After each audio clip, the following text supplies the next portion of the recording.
Hello, ഹമീൻസ് cooking വേൾഡിലേക്ക് എല്ലാവർക്കും സ്വാഗതം.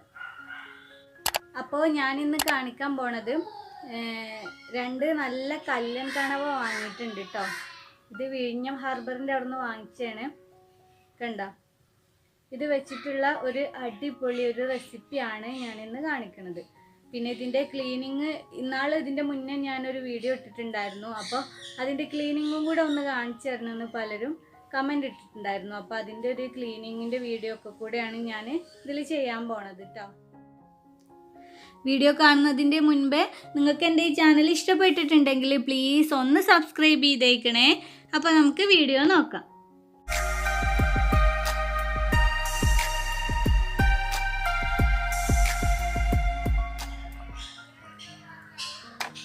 അപ്പോൾ ഇത് ക്ലീൻ ചെയ്യുമ്പോൾ ആദ്യം നമുക്കിതിൻ്റെ തലയൊന്ന് കട്ട് ചെയ്ത് മാറ്റി വെക്കാം.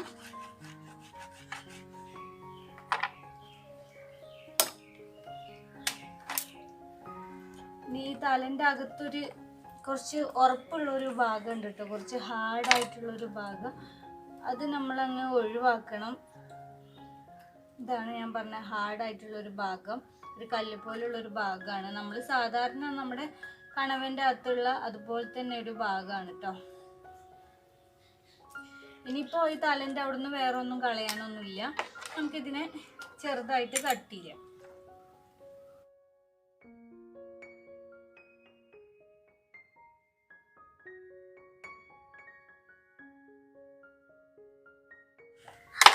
ആദ്യം ഇതിൻ്റെ തൊലി ഒന്ന് കളയണം. ഇതിൻ്റെ മുകളിലുണ്ട് ഒരു പാട പോലെ ഒരു തൊലി ഉണ്ട് കേട്ടോ. അത് വലിച്ചെടുക്കണം. അത് കളയാനാണ് ഒരു ഇച്ചിരി ബുദ്ധിമുട്ടുള്ളത്. ഇതൊക്കെ ഉണ്ടോ, ഇതുപോലെ വലിച്ചെടുക്കണം. അതുപോലെ നമുക്ക് ഇതിൻ്റെ ഇപ്പുറത്തെ സൈഡിൽ നിന്ന് തൊലി കളയാം.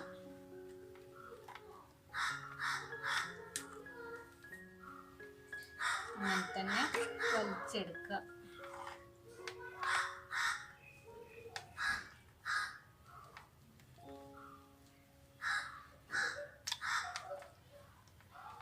ഇപ്പം നമ്മളിത് തൊലിയൊക്കെ കളഞ്ഞിട്ടുണ്ട്. ഇനി ഇതിനെ കട്ട് ചെയ്യണം. അതിന് മുന്നേ ഇതിൻ്റെ അകത്തുള്ള വേസ്റ്റ് റിമൂവ് ചെയ്യാം.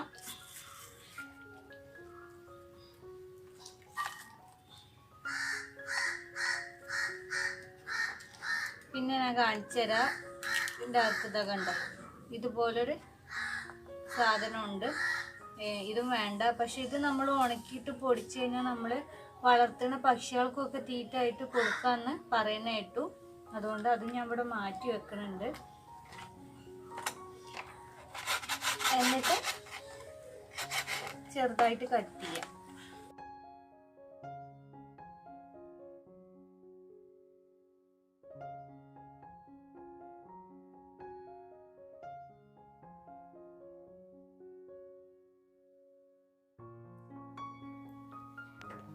അപ്പോൾ ഇതെല്ലാം കട്ട് ചെയ്ത് കഴിഞ്ഞ് നല്ലപോലെ കഴുകി ഇവിടെ ഞാൻ മാറ്റി വെച്ചിട്ടുണ്ട്. ഇനിയിപ്പോൾ നമ്മൾ ഇത് ഉപയോഗിച്ചിട്ട് മസാലക്കറിയാണ് ഉണ്ടാക്കാൻ പോണത്. അപ്പോൾ അതെങ്ങനെയാണെന്ന് നോക്കാം. അതിന് നമുക്കൊരു അരപ്പ് വേണം. അപ്പോൾ ആദ്യം നമുക്ക് അരപ്പ് തയ്യാറാക്കി എടുക്കാം. അപ്പോൾ ആദ്യം ഞാനൊരു പാൻ ഇവിടെ എടുത്തിട്ടുണ്ട്. എന്നിട്ട് തീ ഒരു ലോ ഫ്ലെയിമിലേക്ക് ഇട്ട് കൊടുക്കുക.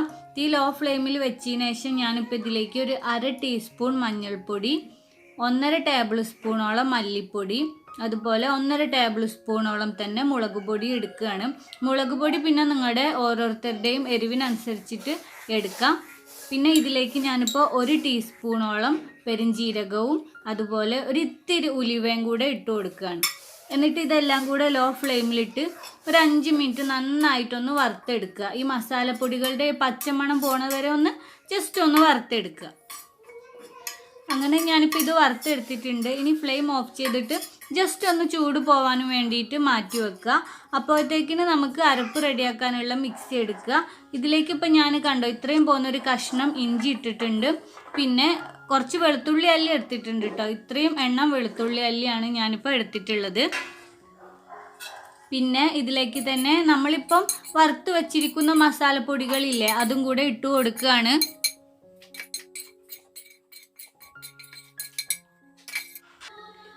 പിന്നെ ഞാൻ ഇതിലേക്ക് ഒരു ഇത്തിരി വെള്ളം ഒഴിച്ചു കൊടുക്കുകയാണ് കേട്ടോ. അത് അരയാനും വേണ്ടി മാത്രം വെള്ളം ഒഴിച്ചു കൊടുത്താൽ മതി. എന്നിട്ട് ഇതെല്ലാം കൂടെ നല്ലൊരു പേസ്റ്റ് ആവണ വരെ ഒന്ന് അരച്ചെടുക്കുക കേട്ടോ. കണ്ടോ, ഇപ്പോൾ ഇത് നല്ലൊരു പേസ്റ്റായിട്ട് ഞാനിവിടെ അരച്ചെടുത്തിട്ടുണ്ട്. ഇനി ഇതിനെ നമുക്ക് മാറ്റി വെക്കാം. എന്നിട്ട് നമുക്ക് വേറൊരു പാൻ എടുക്കുക. ഇതിലേക്ക് ഇപ്പം ഞാൻ ഒരു 4-5 ടേബിൾ സ്പൂണോളം വെളിച്ചെണ്ണ ഒഴിച്ചു കൊടുക്കുകയാണ് കേട്ടോ.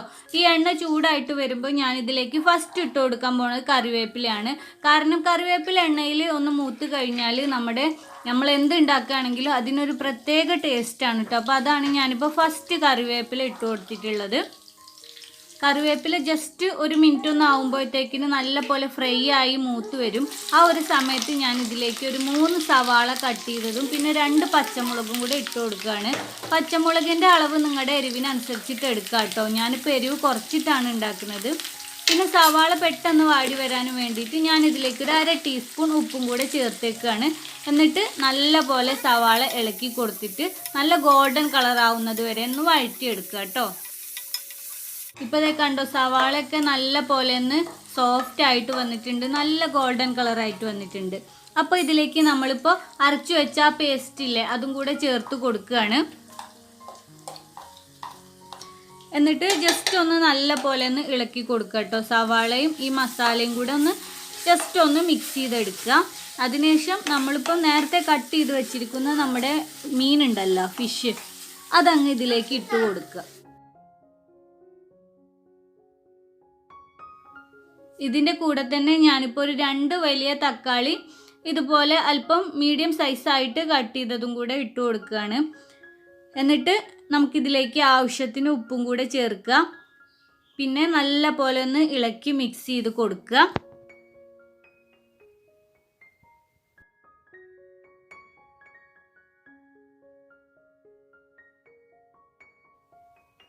ഇപ്പം ഞാനിത് മിക്സ് ചെയ്ത് കൊടുത്തിട്ടുണ്ട്. ഇനി ഇതിലേക്കൊന്ന് ഇത് കുക്കായിട്ട് വരാൻ വേണ്ടി കുറച്ച് വെള്ളം ഒഴിക്കണം. അപ്പം ഞാൻ എന്താ ചെയ്യണമെന്ന് വെച്ചാൽ നമ്മൾ അരപ്പരച്ച മിക്സിയുടെ ജാറില്ലേ അതിലേക്ക് കുറച്ചും കൂടെ വെള്ളം ഒഴിച്ചിട്ട് അതൊന്ന് നന്നായിട്ടൊന്ന് ഷേക്ക് ചെയ്തിട്ട് അതാണ് ഇപ്പം ഞാൻ ഇതിൻ്റെ അകത്തേക്ക് ഒഴിച്ചു കൊടുക്കുന്നത്. എന്നിട്ട് ഇത് അടച്ചു വെച്ചിട്ട് ലോ ഫ്ലെയിമിലിട്ട് അങ്ങനെ കുക്ക് ചെയ്തുകൊണ്ടിരിക്കുക. ഈ ഒരു കല്ലൻ കണവക്ക് കുറച്ച് വേവ് കൂടുതലാണ്. അപ്പോൾ ഇടയ്ക്കൊന്ന് തുറന്നിട്ട് ഇളക്കി കൊടുക്കുക. എന്നിട്ട് അത് നന്നായിട്ട് കുക്കായി വരുന്നത് വരെ ഇതുപോലെ ലോ ഫ്ലെയിമിലിട്ട് അടച്ചു വെച്ചിട്ട് മുകളിൽ എണ്ണയൊക്കെ തെളിഞ്ഞു വരുന്നത് വരെ കുക്ക് ചെയ്തെടുക്കുക. ഇപ്പോൾ ഏകദേശം ഒരു 15 മിനിറ്റോളം കഴിഞ്ഞിട്ടുണ്ട് കേട്ടോ. ഞാൻ ഇടയ്ക്കൊന്ന് തുറന്ന് ഇളക്കി കൊടുത്തിട്ടുണ്ടായിരുന്നു. ഇപ്പോൾ നമ്മുടെ കറിയുടെ എണ്ണയൊക്കെ തെളിഞ്ഞ് നമ്മുടെ കണവയൊക്കെ നല്ല പോലെ കുക്കായിട്ട് വന്നിട്ടുണ്ട്. അപ്പോൾ നമ്മുടെ കറി പാകമായി വന്നിട്ടുണ്ട്. ഇനി നമുക്ക് ഫ്ലെയിം ഓഫ് ചെയ്യാം.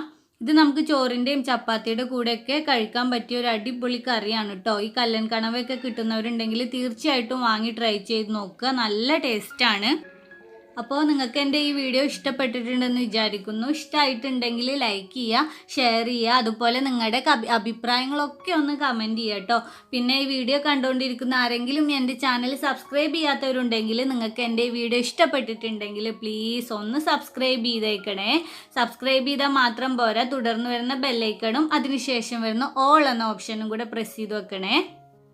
അപ്പോൾ നമുക്ക് വീണ്ടും ഒരു പുതിയ വീഡിയോയുമായിട്ട് കാണാം.